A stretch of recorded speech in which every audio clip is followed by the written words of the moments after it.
Lecture number 14, interstitial compounds. Often the question comes in the exam. It may be a 2 mark question.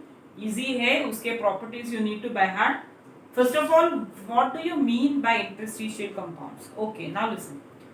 अभी ये जो transition elements है, they have got a specific structure. Like we said, it is HCP, face-centered cubic. So they have got a exact structure.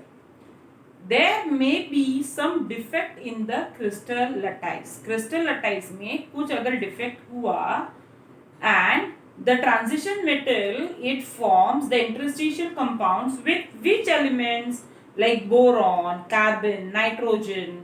तो ये जो interstitial compounds है, what are interstitial compounds? अभी ये जो non metals है, they get trapped inside the space in the crystal lattice. As we said that there may be a defect in the crystal lattice and because of it ये जो non metals है they get trapped in the space and they are called as the interstitial compounds. They are non stoichiometric in nature. They cannot be represented by a definite composition. Fixed formula नहीं है. Now they are neither typically ionic nor they are covalent in nature. So like for example TiH 1.73, that means they are not stoichiometric in nature. They are non-stoichiometric. Okay, they do not combine in a fixed ratio.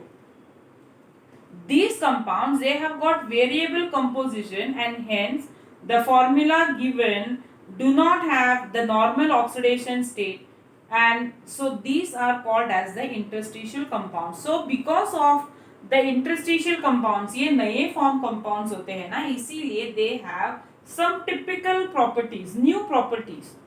What are the properties of the interstitial compounds? The very first, their chemical properties are same as that of the parent metal. Next, these interstitial compounds they are hard and they show the electrical and the thermal conductivity and luster. Next, they have a high melting point higher than those of the pure metals as the metal non-metal bond is stronger than the metal-metal bond in the pure metals. Next, the density is less than that of the parent metal. Hydride मतलब क्या? The compounds formed with hydrogen. So the hydrides of the transition metals are used as a powerful reducing agents. Next, the metallic carbides are chemically inert and extremely hard as diamond. So these are the properties of the interstitial compound.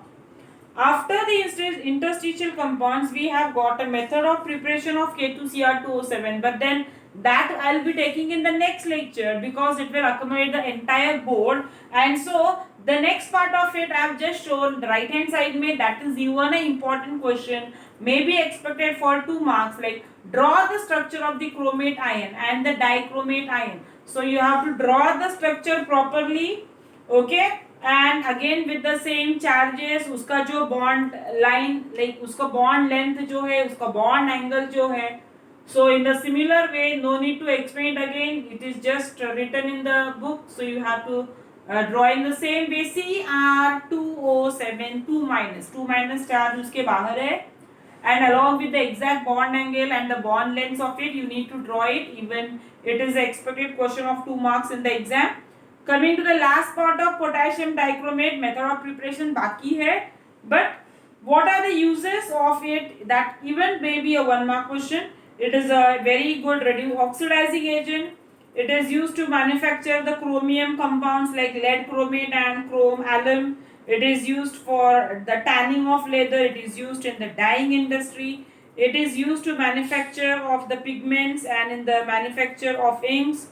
Then it is also used to prepare more salt. It is also used to detect the chloride ion by the chromyl chloride test. So that is all regarding potassium dichromate. In the next lecture we proceed with the method of preparation of potassium dichromate. Okay.